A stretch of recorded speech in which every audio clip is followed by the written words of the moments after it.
Sejarah yang menjadi cikal bakal munculnya Zionisme dapat dimulai lebih kurang dari 4.000 tahun sebelum Masehi. Kala itu, di kota Ur di tanah Halda, sebagai pusat penyembahan dewa matahari hidup seorang laki-laki yang bernama Terang atau Azar. Ia mempunyai 3 orang putra yaitu Ibrahim, Nahor, dan Haran. Terang atau Azar adalah ahli pembuat patung yang terbuat dari tanah liat atau batu. Patung itu diperjualbelikan ke seluruh negeri. Pada waktu Ibrahim dilahirkan pada tahun 2018 sebelum Masehi, pembuatan dan penyembahan patung sangat meningkat. Setelah Ibrahim beranjak dewasa, ketika dia berada di toko patung orang tuanya, Ibrahim mengambil kapak besar, lalu menghancurkan patung-patung yang ada dalam toko kecuali satu, yang paling besar, lalu kapak tersebut digantungkan ke leher patung besar. Alangkah terkejutnya orang tuanya setelah melihat patung-patung tersebut hancur. Langsung bertanya kepada Ibrahim, siapa yang menghancurkan patung itu Ibrahim? Ibrahim menjawab, mungkin yang besar itu. Lalu ayahnya berkata tidak mungkin. Pada saat itulah, Ibrahim berkata, apa gunanya patung itu disembah, kalau tidak mampu untuk berbuat apa-apa? Ayah Ibrahim berkata, lalu siapa yang harus disembah? Ibrahim berkata Allah.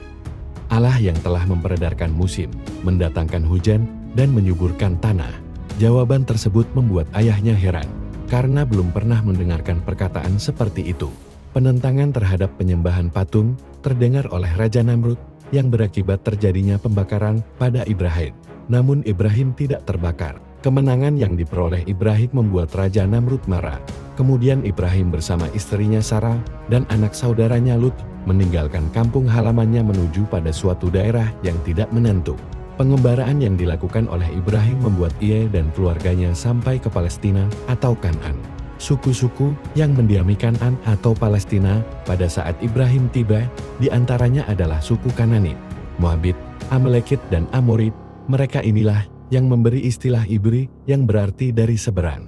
Arti lain dari kalimat Ibri atau Ibrani adalah memotong jalan, menyeberangi lembah, menyeberangi sungai atau memotong jalan pendek.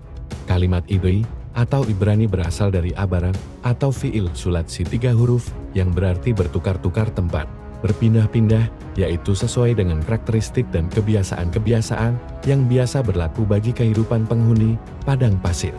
Jadi kalimat Ibri itu sama pengertiannya dengan kalimat Badui, yakni penduduk padang pasir atau orang kampung.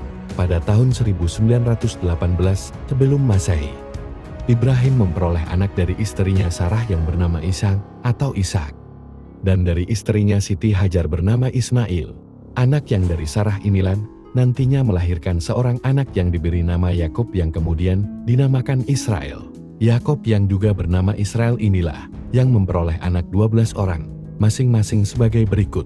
Istri pertama bernama Lia, melahirkan putra, Rubin, Simon, Lewi, Yehuda, Sebulan, dan Ishar. Istri kedua bernama Rahil, melahirkan Yusuf dan Bunyamin. Istri ketiga bernama Zilfa, melahirkan Gad dan Asher. Istri keempat bernama Bilha, melahirkan Daun dan Nafta. Keturunan Yakub atau Israel inilah yang kemudian tersebar ke penjuru Palestina, hingga sampai ke Mesir dengan sebutan Bani Israel. Perkembangan selanjutnya, Bani Israel yang berada di Mesir semakin berkembang, sehingga sangat mengkhawatirkan penduduk asli Mesir pada saat itu. Kegelisahan tersebut ditindaklanjuti oleh raja dengan mengumpulkan cerdik pandai, tukang-tukang sihir dan lain-lain untuk mengambil keputusan mengenai bangsa Israel yang semakin besar jumlahnya. Dari pertemuan tersebut, disepakati agar orang-orang Israel dijadikan sebagai hamba sahaya, sehingga tidak bisa lagi berkembang. Perputaran masa silih berganti, namun kaum Israel tidak berkurang, malah sebaliknya semakin bertambah, sehingga raja bersama pembesar lainnya mengambil keputusan untuk membuat undang-undang yang berbunyi bahwa setiap anak laki-laki yang lahir harus dibuang di Sungai Nil. Pada saat Ramses II yang bergelar Fir'aun, itulah lahir seorang bayi laki-laki dari orang tua yang bernama Imran dari suku Lewi. Bayi dimasukkan ke dalam peti, lalu dibuang di Sungai Nil. Peti itu sampai dekat pemandian putri Fir'aun.